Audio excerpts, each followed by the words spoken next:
Ganda ng kulay, di ba? Oh, yum, yum. Yum, yum. Okay, so ngayon ay magluluto tayo ng masarap na merienda. At ito ay ang turon. So, ayan. So, with this, I will add white sugar para mamaya mag-caramelize yan. Mas maganda at mas masarap.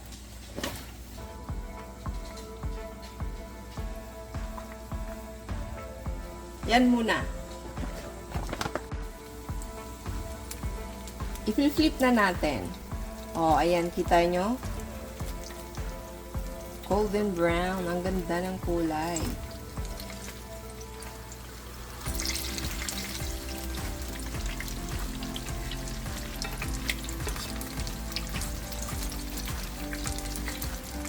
Oh, ayan. Same process, maglalagay ulit tayo ng sugar.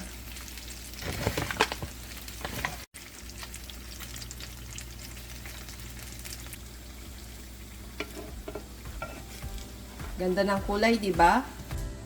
So, dito ko na siya bubudburan ng sesame.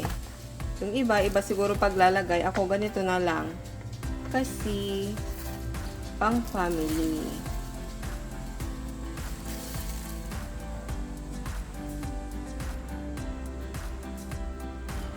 So, eto na ang ating turon.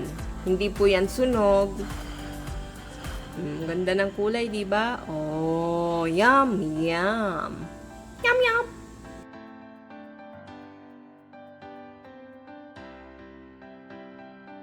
Don't forget to like and subscribe. Have a great day.